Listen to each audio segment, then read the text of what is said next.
Olá, bom dia a todos e obrigado a todos pela presença no Fórum Agosala 32 que acontece hoje aqui em São Paulo. Alguns de vocês já me conhecem, eu sou o Fabrício Cardoso, eu fico no time de consultoria da Agos aqui em Londres. Eu lidero a nossa pesquisa de análise de mercado e de projeções para os diferentes mercados, para diferentes mercados, biocombustíveis, mas também para o mercado de ALA 32, AdBlue, ureia automotiva. E eu, pessoalmente, acompanho o mercado brasileiro de ALA 32 desde 2013, praticamente um ano depois que o produto começou a ser utilizado no país, e tenho mantido contato desde então. E é um prazer contribuir para esse fórum. Claro que eu gostaria de estar com vocês hoje, mas infelizmente eu já tenho uma outra viagem programada nessa semana, então a solução foi gravar essa apresentação alguns dias antes. Nessa minha apresentação, eu vou passar um pouco sobre alguns dos conceitos básicos, por que esse mercado existe, o que faz com que caminhões, ônibus, outros veículos precisem do produto, precisem do ALA 32. Depois um pouco da nossa metodologia e também alguns dos nossos números, como nós vemos o mercado brasileiro e os diferentes mercados globais, e um pouco quais são as tendências, para onde esses mercados devem evoluir. Começando, então, um pouco dos conceitos básicos que explicam por que esse mercado existe e por que o ALA 32 tem que ser utilizado por caminhões, ônibus e outros tipos de veículos hoje em dia. Os principais governos definem limites de emissões de poluentes para caminhões, ônibus, carros, e quando as primeiras normas foram determinadas, foram estabelecidas, os caminhões ainda poluíam muito, mas já foi um primeiro passo para melhorar a qualidade do ar. Os NOx que estão nesse gráfico são poluentes bem nocivos, são é um material cancerígeno e por isso é necessário diminuir a concentração do NOx no ar, principalmente em grandes centros urbanos. Essa tabela que está aí mostra a evolução das normas de emissões para veículos pesados no Brasil. E como vocês podem ver, a norma P8, que foi implementada em 2022, 23 para todos os veículos, permite emissões de NOx que são muito menores do que era permitido até então. Um outro poluente que vem da combustão dos motores a diesel é o material particulado, que é aquela fumaça branca que a gente vê em grandes cidades de longe. E o problema é que não tem como um motor produzir muito pouco NOx e material particulado ao mesmo tempo.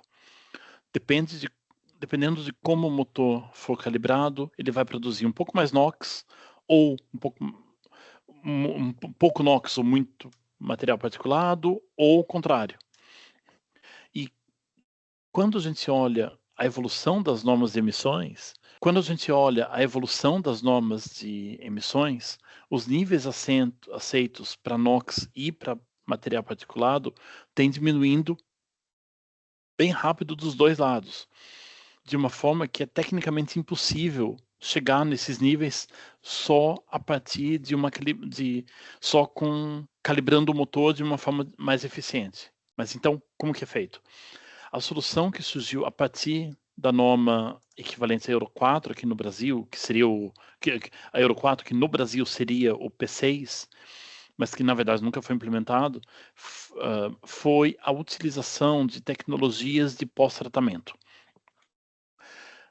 Esse gráfico ele é complicado, mas de uma forma bem resumida, a tecnologia mais simples é o EGR, que reduz as emissões de NOx, mas que aumenta a produção de material particulado. E daí, quando tem EGR, precisa depois ter um filtro, que é o DPF, para chegar num limite mais baixo das partículas, de emissões de partículas. O problema é que esse filtro, esse DPF, consome um pouco do diesel que vai para o motor. O filtro tem que ser regenerado de tempos em tempos e ele usa diesel. E com isso, piora a eficiência no consumo de combustível. Então, aumenta o custo de operação. E por conta disso, apareceu daí uma outra alternativa que também é viável, que é calibrar o motor para produzir muito pouca partícula, mas mais NOx, e daí utilizar o sistema SCR para reduzir a quantidade de NOx que vai ser emitido. E é isso, de uma forma bem resumida, é o sistema SCR que leva ao consumo do ALA32. Os gases que saem do motor são misturados com amônia, e essa mistura de amônia com os gases poluentes vão atravessar um catalisador e quando atravessa esse catalisador, reage para formar gás nitrogênio e água.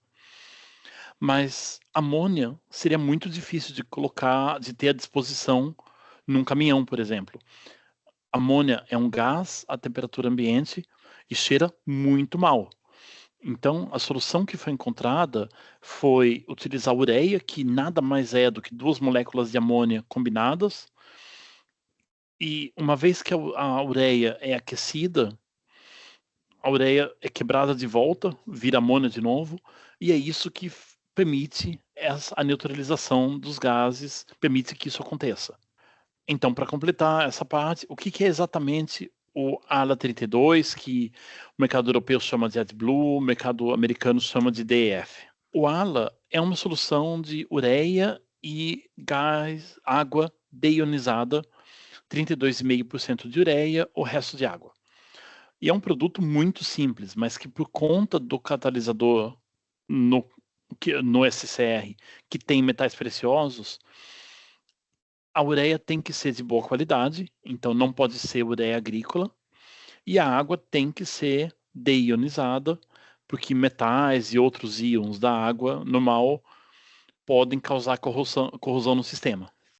E, para completar, é isso o que nós fazemos aqui na Agos. Entender a demanda pelo produto, entender como esse produto é produzido, como o ALA é produzido, a oferta, onde ele é feito, como ele é vendido e, finalmente, acompanhar preços de mercado. Mas vamos lá, passando para discutir demanda agora, são pouquíssimos os mercados que têm dados concretos e reais de utilização ou consumo, seja da solução final ou da ureia automotiva. Então, um dos primeiros elementos do nosso trabalho é estimar o tamanho de cada um dos principais mercados que consomem o ALA32. E o ponto de partida é entender quantos caminhões, ônibus, outros veículos equipados com o sistema SCR estão em circulação, num certo mês, num certo ano. Não vou me alongar muito nessa parte, mas para fazer essa estimativa, nós acompanhamos vendas de veículos novos, detalhes sobre o motor, a tecnologia, a regulamentação em cada país, outros dados estatísticos, como vida útil de cada tipo de veículo, quilometragem por ano, consumo de combustível, etc. Desculpa, eu esqueci de clicar, mas é isso que essa tabela, esse gráfico mostra todos os elementos que nós temos que levar em consideração.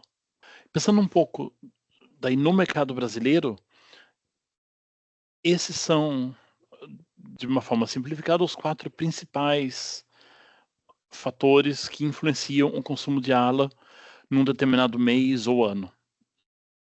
Então, começando pela frota, veículos com o sistema SCR estão disponíveis no Brasil desde 2012, mas até 2022, um veículo com até 2022, alguns caminhões mais leves, medianos, não precisavam do sistema. Com a entrada do P8 em 2022, daí sim, nós consideramos que todos os caminhões e ônibus vendidos no Brasil com um motor a diesel precisam ter o sistema SCR e vão consumir ALA 32. Nós também acompanhamos taxas de dosagem de ALA que tendem a ser bem parecidas de um país para o outro, porque as montadoras são as mesmas, o jeito que os motores são calibrados são parecidos na Europa, nos Estados Unidos, no Brasil. Esse gráfico tem uma unidade um pouco diferente, mas é algo em torno de 5 ou 6% do consumo de diesel para a maioria dos caminhões mais pesados e algo de 3 a 5% para veículos mais leves. Nós também acompanhamos vendas mensais de diesel S10. Claro que nem todo caminhão que consome S10 vai consumir ALA, mas as flutuações que nós vemos em vendas de diesel de um mês para o outro, em função de uma maior atividade econômica em um certo mês e menor em outro, essa flutuação também é sentida no consumo de ALA. E isso faz parte da nossa análise. E, finalmente, o mercado informal. Imagino que muitos de vocês já estejam bem familiarizados com esse problema. Nós imaginamos que hoje seja algo entre 30% a 40% do consumo deixe de acontecer por conta do mercado informal. Já foi pior, mas também já foi melhor. Dá para ver uma degradação um pouco da situação nos últimos 2 anos. Falando um pouco mais sobre isso, existem algumas formas de não consumir o ALA e formas ilegais, mas a mais comum, a mais conhecida, é a utilização de um chip, de um emulador que você consegue comprar fácil na internet. E esse chip, quando ele é acoplado ao caminhão, ele bula o sistema SCR. Na verdade, o que ele faz, ele corta o diagnóstico do nível de emissões de NOx em tempo real. Então, o caminhão não fica sabendo que ele está produzindo muito NOx e, com isso, não manda a ALA para o sistema SCR. E se vocês lembrarem de um daqueles primeiros gráficos que eu mostrei, um caminhão P7 ou P8 com um emulador emite por volta de 30 vezes mais de NOx do que um caminhão que está usando tudo direitinho, que não foi burlado. Isso significa que a gente meio que volta 20 anos na regulamentação e esses caminhões que têm um chip vão poluir tanto quanto um caminhão que era um motor Euro 2 para o Brasil, P3, P4. Então, é uma volta no tempo, se for ver. Vamos lá, enfim, levando tudo isso em conta, nós enxergamos o mercado brasileiro com uma demanda de algo em torno de 80, 90 milhões de litros por mês. E como nós vamos ver mais para frente, é algo entre 1 bilhão e 100 milhões de litros por ano no mercado atual. Espero que isso tenha ajudado a entender um pouco como nós estimamos a demanda atual de mercado, mas eu quero falar um pouco também sobre as nossas projeções. Primeiro, eu gostaria de colocar onde o Brasil fica no contexto mundial. Lembrando, essa foi a evolução em termos de normas de emissões no mercado brasileiro para caminhões e ônibus médios e pesados, e o ano em que cada uma dessas regulamentações foi implementada. O P8, atualmente em vigor no Brasil, ele é equivalente à norma Euro 6, que está em vigor na Europa e em vários outros países. E é o que esse gráfico tá mostrando, mas como vocês podem ver, tem um atraso de alguns anos entre a implementação em outros mercados e a data em vigor no Brasil, de entrada em vigor no Brasil.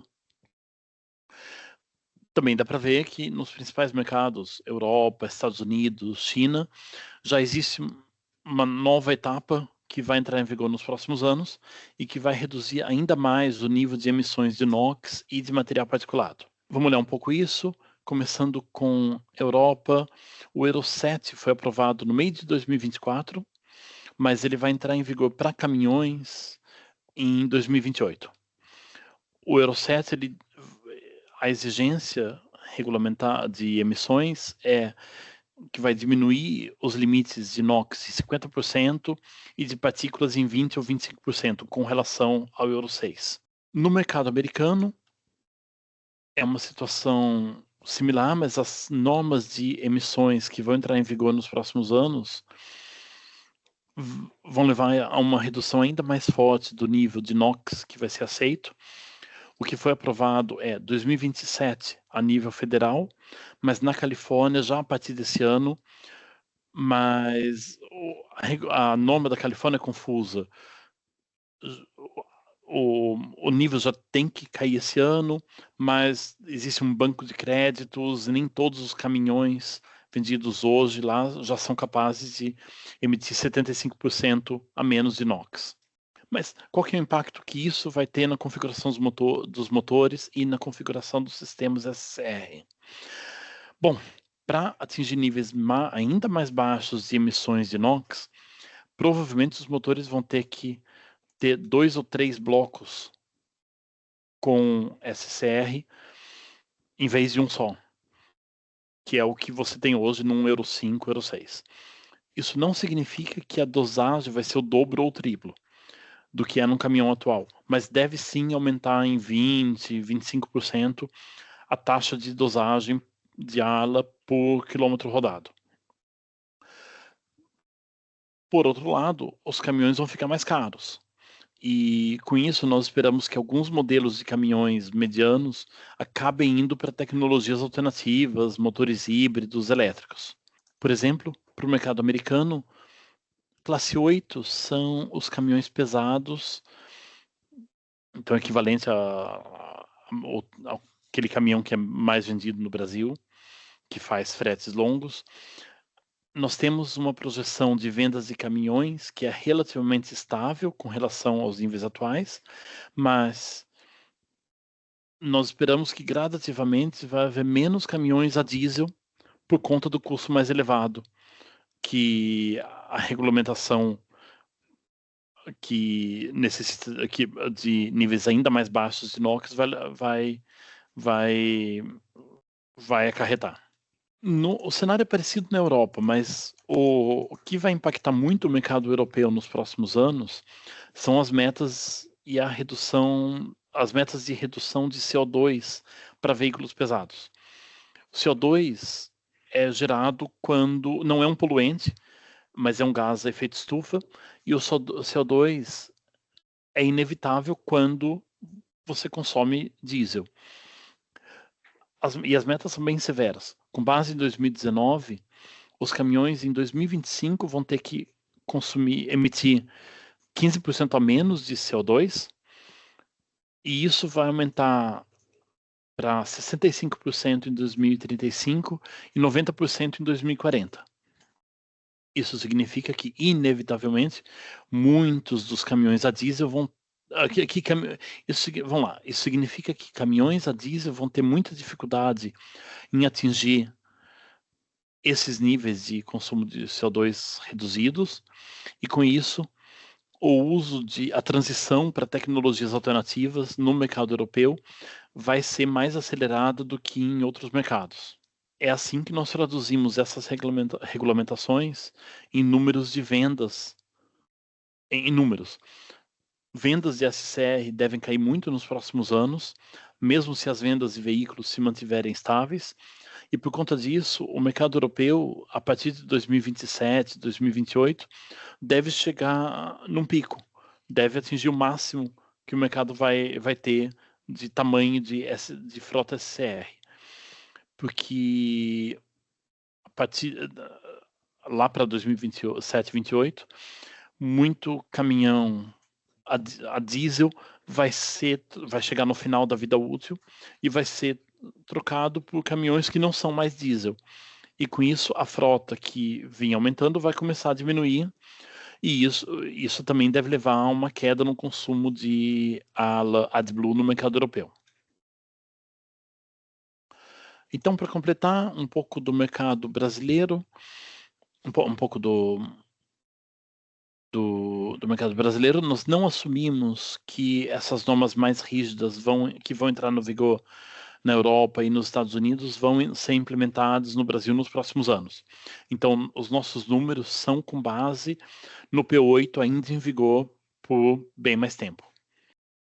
A nossa estimativa da frota SCR é que hoje existam por volta de 1.100.000 caminhões ou ônibus equipados com SCR ano passado, e esse número deve continuar crescendo e atingir 1.200.000 veículos até o final de 2024.